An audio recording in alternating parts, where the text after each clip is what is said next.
So about a year ago, I had a video titled Who's Replacing Lecrae? Just keenly exploring and looking at kind of this idea of as we're moving up in time and as Lecrae gets older, you know what I mean? Like who's gonna be the next quote unquote like Lecrae or like face brand of Christian hip hop? And if even at all, like that idea is necessary at all, right? I made a video just kind of like exploring that and really more so exploring like the changing trends within music, within Christian music, Christian hip hop, just because music, the scenery, the landscape, it changes every 2, 3, 4, 5 years.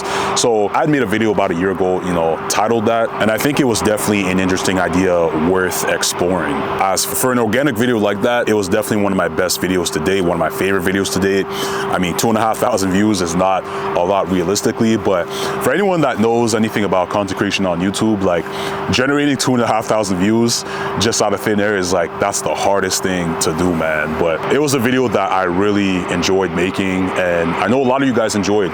So, you know, just seeing the organic views tells me a lot about that, especially within a niche space like CHH and so on. And so having loved making that video idea, I actually wanted to come back to a retrospective, in which I'll actually explain what a retrospective is, but I actually wanted to come back to a retrospective to explain and explore where a lot of these artists are now a year later. But being honest, this was a video I felt so out of place making, just because I felt out of place, especially timeline wise, because this was a video I actually wanted to release exactly a year ago on the day I made that video. So this video you're watching right now is actually supposed to be the 1-year anniversary of that Who's Replacing Lecrae video. So if you're watching this now, I mean, you're getting it now. Okay, I try my best. But yeah, this video is definitely something I tried my best and struggled to get out to you guys. But honestly, as of late, especially the last 3 to 4 months, I want to say, it has definitely been the most challenging for me spiritually and creatively, just because asking God to change your life within a year is definitely something you wait on. And then when it does happen, He really means it. Like God really means that when He changes your life. And so spiritually, like it has definitely been challenging trusting in Him and learning and understanding that and getting better at it for sure. But God has definitely challenged me in that sense. And also creatively, just being creative, not only with ideas, but being creative with my time, especially in terms of, you know, focusing a lot of my energy this year with getting this documentary out to you guys. For those of you who don't know what I'm talking about, I mean, I made a whole video about it. You guys can watch it, but I'm essentially on a mission this year to create CHH documentaries for artists, really in the hopes to not only change the space and change our outlook as to like how we look at these artists, but also, you know, for the newcomer to Christian music, Christian hip hop and all that, for them and for people that don't even give Christian hip hop the time of the day, like that these artists are real people, and that a lot of these creatives that truly do want to make music for God and to change people's lives, that they do mean it, and that they have their own unique stories. Just because for the longest time, I think that's always been overlooked. And I really think this is something that can bless people, that can relate and connect to people, and in the long haul, really turn around and bring people closer to God. Though I just wanted to mention that before the video starts, just because this is a video, like I said, it was meant to be released exactly a year ago from when I originally made that video. And to be honest, a lot of that and a lot of other projects honestly have taken up a lot of my time. So for that, I'm pretty sorry, but I am glad that I can get this video out to you guys now. I also made this retrospective to really look at essentially the last 365 days to a lot of the artists that I covered at the time within that video. Being that it was a video idea that I really liked making, I figured why not go back to a lot of these artists' stories, kind of look at where they've been at within the last year, and really focus in on a lot of these artists, you know, pretty interesting developments, storylines, journeys throughout the year. I also want to disclaim and disclose before I start this video, oh my goodness guys, I have to share this because I definitely want the people that may drift off and have somewhat of a skeptic mind about this video to know this. Funny story is that about a week or two ago, the admin, shout out to E-Man, he actually took that very original video that I made a year ago and he actually posted it on his page, and people were commenting about it, people liked the video and stuff like that. But funny enough, the video actually reached Lecrae, and the thing with Lecrae is he actually didn't have like the best things to say about the video. I guess kind of looking at the video, I guess as like me trying to sensationalize him as an artist, and kind of like, I guess, him getting the idea that the video is kind of like going in the wrong direction, and it's basically praising and boasting about this one person. And, you know, it's not really being too much about just the kingdom, just a lot of other Christian artists out there, and all that stuff. You know, realistically, I don't blame him for even dropping that comment, because again, the internet, the nature of the beast itself, like, we live in an era where you could post a 1-minute clip and literally people will, sometimes they'll take it out of context, sometimes they'll just take it too literal, or they don't get the full picture, right? Like, I don't believe Lecrae's seen really any of my stuff. I don't even think he's seen like that full video. Like, I don't blame him to, like, you know, he doesn't even have to do that. But I'm just bringing this story up just because CHH, guys, doesn't need another Lecrae, or like the quote unquote next Lecrae. I mean, a genre or community doesn't need to be carried solely by like one person alone, as especially in this era, guys, like there are plenty of artists out there. And B, if you guys actually go back and watch my original video, this was actually my antithesis I inserted within the first 2 to 5 minutes of the video, especially just out of fear that I knew people were going to get the wrong impression about the video if you didn't approach this conversation from like a healthy standpoint. Like, this was a hypothetical idea that was fun to definitely explore and definitely mess around and play around with, but definitely not to be taken too serious, as this was something that was more to be looked at as like really like where CHH changing and going in the next like 2 to 5 years. You know, where is it possibly trending? Just because I think those are definitely healthy conversations to have. I think it's okay to definitely have those conversations, and especially follow the storylines of a lot of these artists that we're actually going to explore within this retrospective.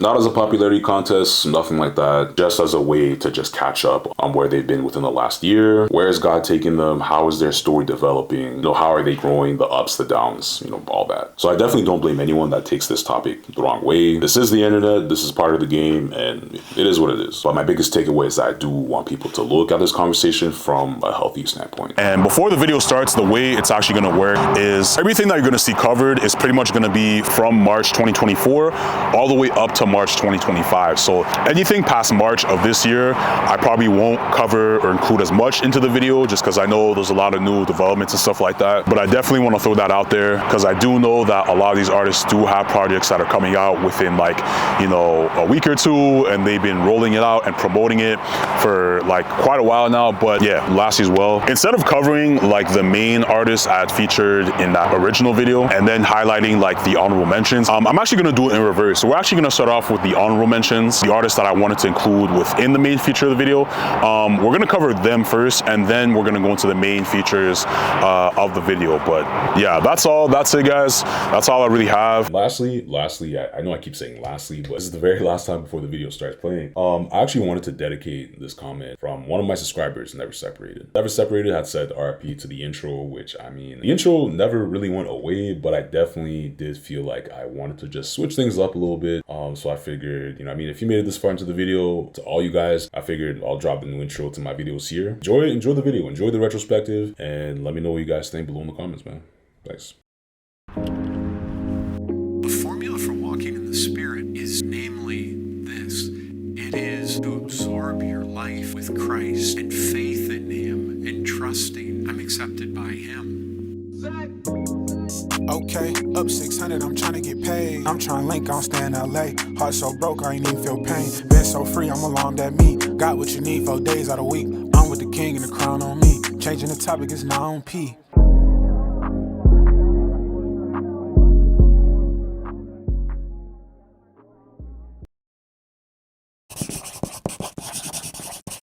All right, now Caleb Gordon, man. Now Caleb Gordon, in my original assessment last time I made that video, I remember I talked about the fact that Caleb, to me, in my eyes, he's hit a lot of big milestones, and he was doing pretty big things in terms of reinventing the wheel, especially for the next generation of youth and the culture of how the next generation views Christian music and its perception, and really showing like and really breaking a lot of norms that, you know, Christian hip hop is just like stale, boring, or whatever it is, but really adding his own flavor and sound to really do big things. I remember my assessment of him was that everything he's doing is great, but at the same time, I also compared him to like a Tyrese Maxey for any like NBA heads out there. I kind of basically like compared him to like, in my eyes at least, like a Tyrese Maxey, someone who's like, you know what I mean, 1 or 2 All-Stars, doing big things, 50-point games and everything like that, but it's kind of like there's other people in consideration that have been doing this for like quite some time now. So I remember that's why I definitely put him in the honorables mention list. But you know, how has Caleb fared since then? Touring for the Eden Experience Part 2, which I believe Part 1 was well received so much that they decided to extend a Part 2 out to the West Coast, and you know what I mean, like a 3-city tour in Phoenix, Berkeley, and Los Angeles. He got to do all those things. Traveling to London and performing with Limo Blaze. Had a Grammy-nominated song with Force Rank off of his Child of God album. And then, you know, going into the fall, you know, we hit September, October, November. Then we have the whole copyright strike situation just unboxed and unfolded. And man, honestly, like that situation alone, I want to say it was really more of a domino effect. Like it really wasn't started like just out of him, but it was really a conversation that really heated up in the fall with people calling out other people and just like people accusing other people of deliberately stealing people's songs. And that was that whole situation was like pretty interesting, just because it started a whole conversation about like what the difference is between stealing music and sampling and influencing and all that. And honestly, I don't want to open up that box anymore because that caused a whole lot of confusion. If you guys know, you guys know. But what was interesting out of all of that was I remember Caleb was at the center of those discussions because he had been fairly known for taking remixes and streaming on them and everything like that. And I don't have an issue with an artist taking a beat from a bigger artist and trying to promo their music, right? But obviously, you know, there's a certain way to go about it. And out of Caleb's own just volition and just like intent, he decided to just make a song addressing everything because he knew at some point like he was gonna have to address it. And I believe at some point it did probably overshadow what he does, not only as an artist, but also just, you know, for the kingdom and just like the end result of what you put out there. It was a quick 3-minute song. He addressed everything, addressed how he even like paid for, you know, his actions and what he did. And some songs I believe had to get pulled down, especially War, which was I believe his most streamed song. But ultimately overall, he did learn from that and he did move on. And so that in itself, that was pretty interesting. And so I think the next step moving on from him for sure is I think everything he addressed it perfectly, and you know what I mean, I don't think there's anything more he needs to do. But in my personal preference, if he were to go above and beyond, the next step from him for sure is definitely, you know, making the effort to, I guess, show listeners or show people accusing him or just like calling him out or whatever, skeptic, whatever it is, just showing them that you do have your own sound. You are legitimately your own artist. And it's like, one would think that it's kind of pointless to do that already since he's already an established artist and everything. But I think in the same way he came out of that situation and basically redeemed himself in the eyes of listeners, I don't think it would be an issue to really reinsure and show people that you have your own voice, sound, story, and style, just because ultimately like situations like this can eventually be a stumbling block to yourself or others if it starts to mess up people's perception of you and kind of like your authenticity as an artist, especially if people are just getting to know your story as a Christian artist. And again, he doesn't actually have to do this. This is, in my opinion, if you were to go above and beyond, as I think the copyright strike song pretty much addressed everything and pretty much won the faith and trust of his listeners back. Performing at Universal Music in Orlando, which I mean, like to a lot of people it's like a small thing, but you know what I mean, for someone like Caleb Gordon, especially coming from the hometown of Orlando, I mean, like he literally like shouts it out in nearly every single song, OCOEE. That was a pretty big feat just to be, especially if you're an artist that wants to quote unquote like put on for their city. What better place to do it than your own hometown and a famous reputable venue like Universal Music at that, where they literally host and stage plenty of big artists. And you know, Caleb being one of them was definitely just a testament and full circle look at like where he's been at, and full circle look and moment at where he's been at the last 365 days since I had made that video. I found a better way. I found a better way. I found a better way. All right, now Wande. Now her list is a little bit shorter, but there were definitely, you know, pretty big accomplishments in themselves. Being the first female rapper MC to perform at the Dove Awards and rolling out her album Anike, which I'm gonna pause and just say that I just had to catch myself saying Wande at the very beginning of the video, because like I'm still trying to get used to this name brand switch and change. I can't believe it's nearly been a year, but I'm still trying to get used to saying Nike, and Wande is like the story and come up and just kind of like brand of like what I know her by. I saw it bad habit of saying Wande every now and then. Plus that video was made for sure way before she had switched over to her new name. But yeah, no, releasing her album Anike and just talking about just the rebrand and redirection within her life and why that name meant so much to her. My assessment last time I spoke about her was that forgetting her being in CHH just for a quick second, we truly have to understand that being a male and female artist are two different makeups of people. As a female MC, there's usually this like passage that a lot of great artists have to go through, which is if tapping in with the men is at all necessary. Plenty of female artists speak to nearly strictly a female audience only, but the question does beg at some point, are you better off making music that male listeners can see themselves listening to, or is it just unnecessary? As either or can work, and I remember my original video that I made, I remember that I think I held her up in the same light like as Nicki Minaj, just as an example of someone who had hit the apex of being a female-centric artist while also gaining support from male listeners for undeniable pen game and just straight up aggressive wordplay. And in the original video, I wasn't saying that Anike had to copy Nicki's approach, especially as a Christian artist, but I think Anike in her own way did show flashes of making music beyond being female-centric throughout her album, just in terms of being able to put up a high level of quality throughout the project's production and leaving enough of an impression on really anyone, male or female. And again, this is no more than just posing a question along her journey as an artist, other than making this out to be some kind of necessity. And I mean, how did she respond to that question last year? Well, she answered pretty well, you know, if you ask me. So, yeah. All right, now next person, we got KB, and I hope I don't offend any KB fans here, so yeah. All right, now last time that I had KB on my honorable mentions list was really due to the fact that KB actually embodies all the qualifications to be the next hypothetical face of Christian hip hop, just off rip automatically. But due to the fact that I limited this list to essentially like artists around their early 30s or younger, I felt like at some point I needed to make like some type of cutoff criteria for this video. It obviously would make sense to feature KB as one of the 3 main artists in my original video, but as I kind of like stated in my original video, wanting to stick faithfully to the theme of seeing who the next generation of artists are coming up,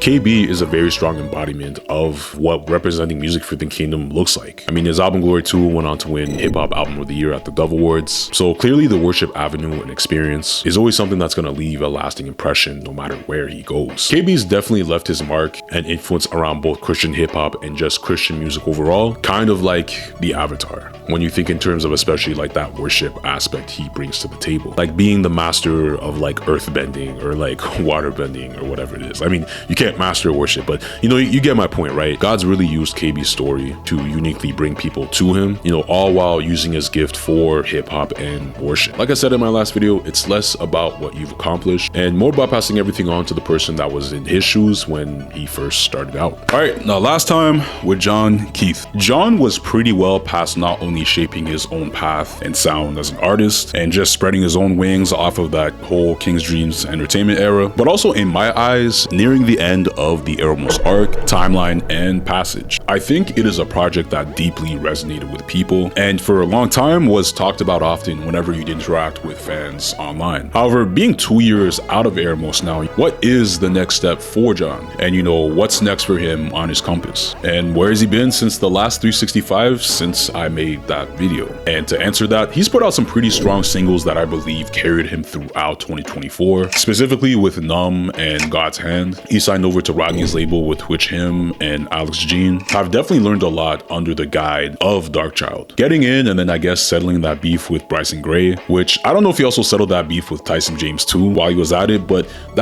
that's not the point. The world was finally healing and John Keith was settling beefs and saving babies out of burning buildings or something like that. I don't know. I don't know. But yeah, I mean, he's covered a lot of ground for himself, and if you're a John Keith fan right now, then I am genuinely happy for you. He also reminded people of his West Coast roots, working alongside Miles Minnick and kind of going on a little run with that. And lastly, now as of late, he is on a solo album rollout, and it is already in the works, going in what we know now as more of a pop direction, which that'll be interesting because John's always shown strong flashes of doing pop singles and verses for people, and an entire pop album from him is definitely worth hearing, as I think not only for myself but a lot of you that I've listened to John over the years know that that's really where his true sound and potential definitely lies. And with a name like Growing Your Wings designated for the album title, I think it is definitely a fitting way for John to start out this new chapter and direction within this stage of his life. So ScootieWop, my last assessment of him, well, actually Alex Jean as well, because at the time that I made that video, I ended up wanting to squeeze in more artists within the time frame that I had a pretty versatile catalog of music and like strong emphasis on the word versatility. He also, I believe, had just gotten signed to Sony Music at the time. And he was pretty much putting up a crazy tear of releases in 2024 before going into fatherhood and just taking some time off to take care of his newborn. So I mean, he put up the A and B side series, which in my eyes, I basically became a Scootie fan because of it pretty late into the game last year. But if there's any longtime fans of Scootie's music, please let me know if there's a better project that he's released than these two right here. Like those two projects alone blew me away, because if I had to introduce anyone to Christian hip hop, like this would be the starting point right here. Like no one to me is walking away saying that this project was like corny or whack because it's just Christian rap. So not like someone's music is one thing, but if anyone genuinely walks away from that project, and I mean like genuinely walks away from that project thinking that they don't like the artist or the music just because they're a Christian rapper, then to me it's just, you're just straight up lying. Like there's just no absolute possible way.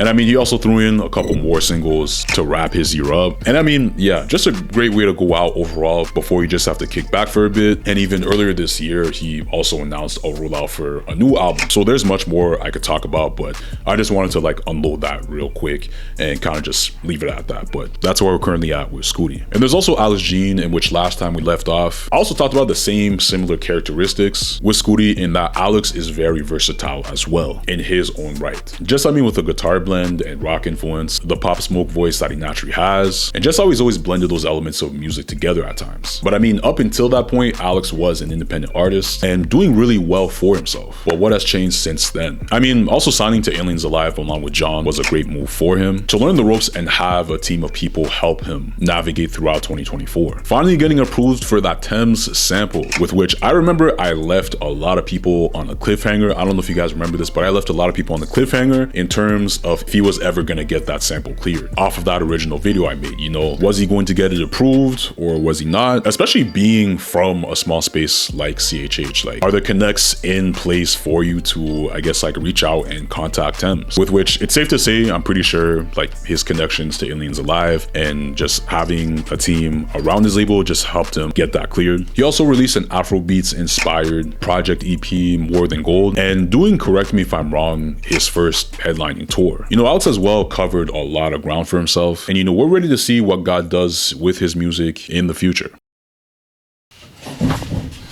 All right, now before I get into featuring just the main artists within the video, one thing I wanted to like preface is that like the whole intent of the video was not to make like highlighting, you know, these big three artists as like some sort of like popularity contest. I never wanted it to be portrayed or depicted in that way. But you know, the whole point of the video was to look at the whole landscape of CHH and to see where is it going to be 5 years from now or 10 years from now. And in having those conversations, you have to look at where the space is going. And in essence, ask yourselves too, how is it being changed spiritually? How is it being changed culturally? How is it being changed conceptually and, you know, infrastructure wise? How is it being changed sonically? Like there's so many different ways of looking at it. But in highlighting these artists, this is not me trying to like pedestal them as, you know what I mean, like the people being popularized, even though, you know, they have big platforms, you know, respectively themselves, but it is to give credit to where they're taking the space and, you know, changing it, because change is happening, guys. Change is being done. So I figured this is like a good way to basically come back to that video a year later now and just have a quick look at what they've done for themselves within the last year. Christian art is in a creative resurgence. When I say the Renaissance, the reason I use that word is because for like a millennia, Christians were leading in art, even invention, in medicine. Yep. All of a sudden, the last 100 years, like we've been very averse to the arts and we've kind of given it over to other people.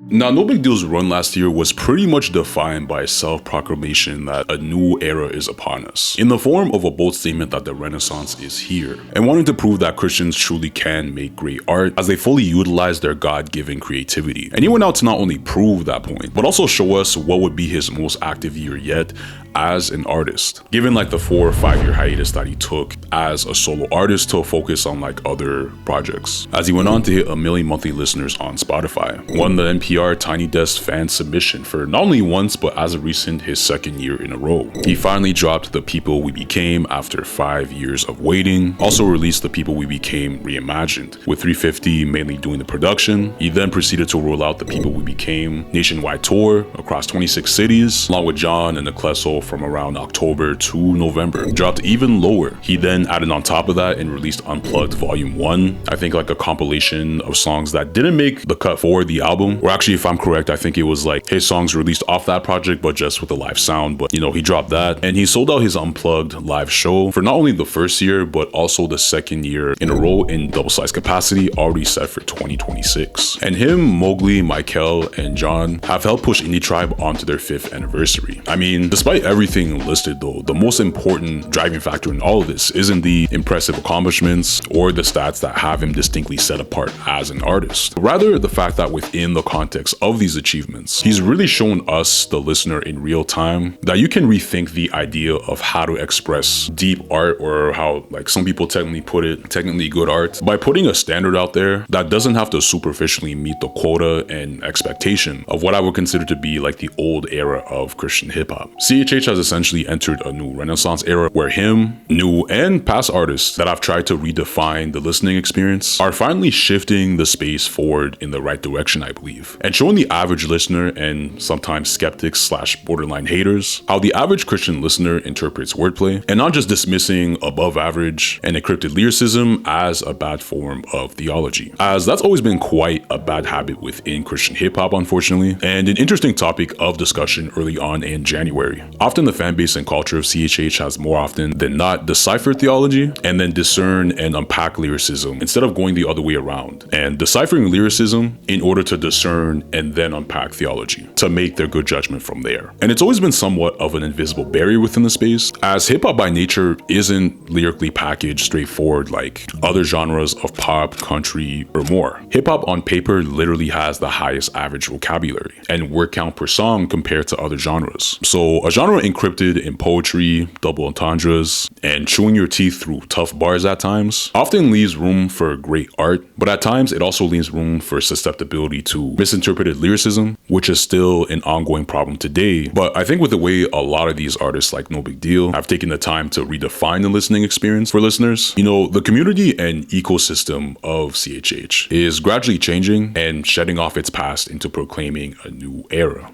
And that new era is indeed the Renaissance.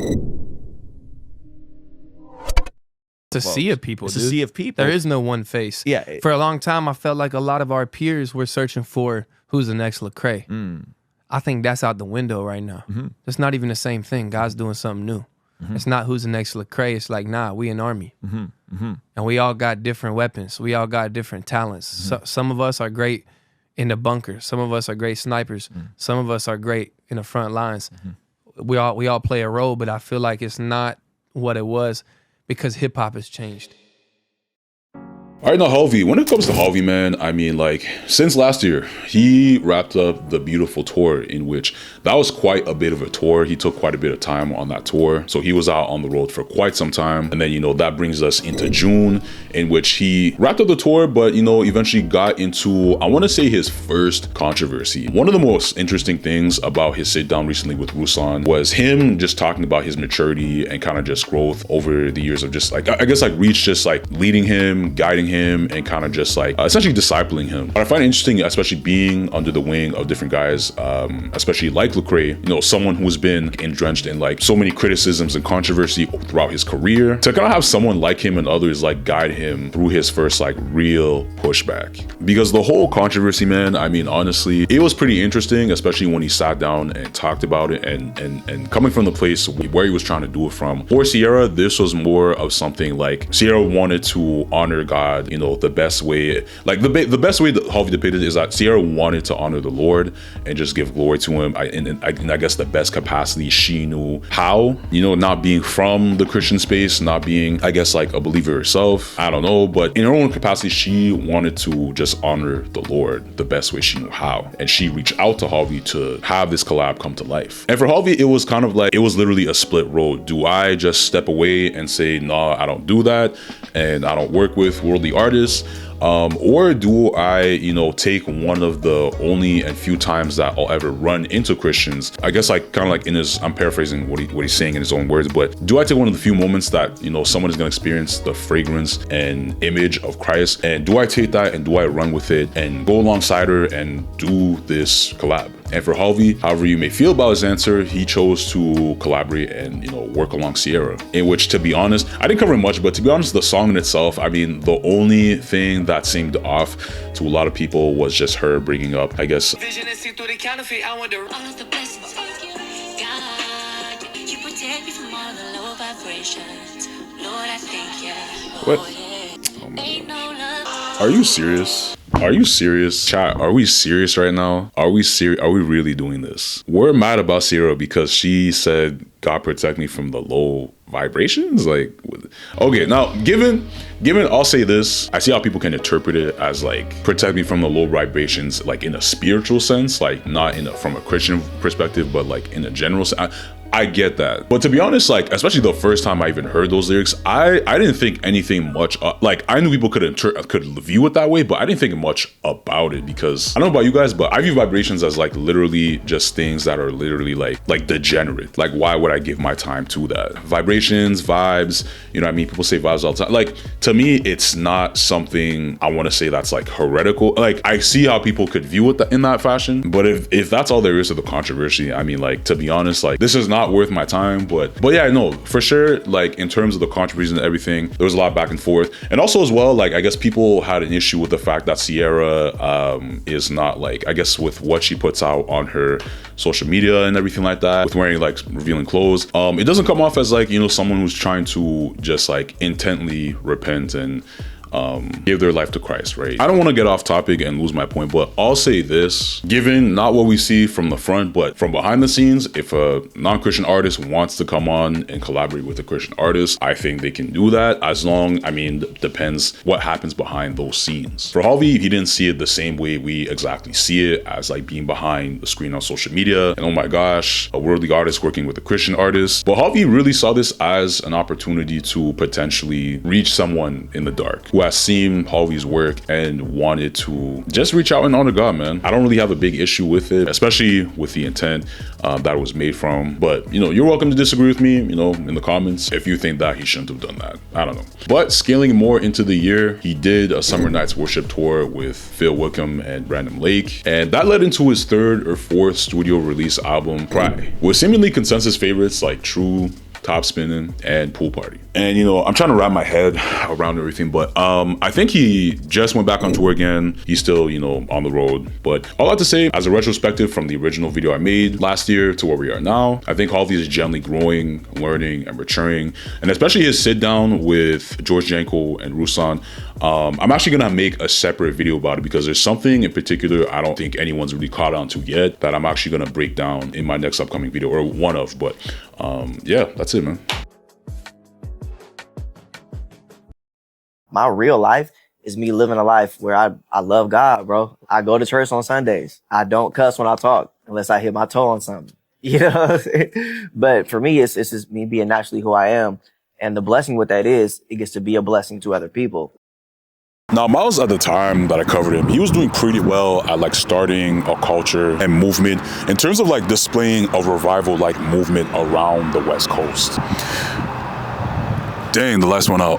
Dang, that's crazy. That's crazy. That's crazy. That's crazy. That's crazy. Chat, can y'all see me? It's not that bad. Anyways, you know, like I said, Miles really introduced this idea of like West Coast Christian hip hop. Or he didn't really introduce it because obviously there's like plenty of artists before him. But I definitely want to say that he did definitely establish the idea that there's definitely a hub and culture out there. However, moving aside from that last video that I made, how has he fared within the last 365 days since I made the video? Well, I mean, to answer that, like, he's still finding new avenues to grow West Coast Christian hip hop and moving around in different spaces as well. But before I touch on these different ways, I just want to say that one thing I love about Miles is that the testament to his music still represents this idea that in 2025, music isn't always about streaming and numbers when you compare yourself metrically to other artists. And I don't mean that simply in a spiritual sense that Christians shouldn't worry about streaming and numbers and worldly stuff like that, but more so in an artistic sense. Your mission and efforts to strive and make an impact can cultivate a movement that people can definitely resonate with and truly support if you see that you have their best interests at hand. You know, Miles, while brash to some for how he comes off, is undeniably, unashamedly himself no matter where he goes. Seeing him continue the trend of pushing festival events around the West Coast, going from starting a Glow collective to now starting his own Glow label, with guys to start the label with Tommy Zuko and CJ Emulus, locking up his own set at Rolling Loud, which essentially is what all three have pretty much done. But Miles, what makes him interesting is that he really brushed over a lot of people's egos with how his set turned out. And it really had us asking, how is it when other Christian artists performed at Rolling Loud Miami, you know, there wasn't this huge problem from other artists being in secular spaces and performing. But when it comes to Miles performing, you know, people are disapproving despite him being outspoken and unapologetically true to the faith and his testament as to what God's done in his life throughout that set. You know, there's no issue with someone saying that his music isn't for them with his energy and expressive demeanor and attitude that kind of seemingly, I guess, transgresses the expectations of what Christians think a hip-hop artist should look like. But one thing you can't tell me is that he isn't passionate and really doctrinally sound at what he's doing. As you know, he pretty much checked off all the boxes of the expectations people or skeptics really had for him. Literally making this progress is a story of 6+ years in the making, as his early days of pretty much being a broke youth group pastor, sweeping up popcorn in the movie theaters, and going through some early hardships in his marriage was driven by belief and God-given mission to be a Christian artist one day, which to his credit did eventually pay off, as Glow label, now starting up the label, recently signed to Empire Music this year. And additionally, he also had that West Coast Indies run in February, with which Miles teaming up with John Keith has definitely been great, as cultivating a project with another West Coast artist is a great way to engage the culture of hip hop out in the West Coast and, you know, pointing people to the gospel at the end of the day. Ultimately, like how I reinstated at the beginning of the video. All right, we got another light that went out. Ultimately, guys, this video is really no more than a gauge to check really on the state of the space and seeing where CHH is trending. Like I said, the whole point of my thesis in both videos wasn't to state that we need the next replacement Lecrae or, you know, the next big face, as ultimately God truly handles that, really. I don't think as an artist within this space you can success your own way into the music industry, as that can really only go so far as God takes it realistically. And like, these videos were really more for checking like the temperature of the space and just seeing where the space is headed within the next 2 to 5 years. As right now, CHH doesn't truly need a big face, but rather a collection of people cultivating their own stories and testaments. And, you know, again, God ultimately decides that. Not everybody's going to be successful in the same area. As kind of the purpose of the video as well, you know, God is working on people's storylines, you know, very differently in a different way altogether. And I know there are far more artists outside this video that are completely changing the space that weren't mentioned in the video. So I'm definitely hoping to introduce you guys to more of them throughout the year. But in the meantime, let me know what you guys thought of my assessment, you know, who your favorite artists are that are changing the space, as there's definitely plenty of cases for a lot of artists out there. Also, as well, you can check my video out with Proper Excel. I got a good amount of videos there as well on the short form content side of things. But yeah, that is it, guys. I'm gonna get out of here because there's no business to be out in the pitch black at 11 o'clock at night. But yeah, you guys take care, and I will definitely see you next video. Take care, guys.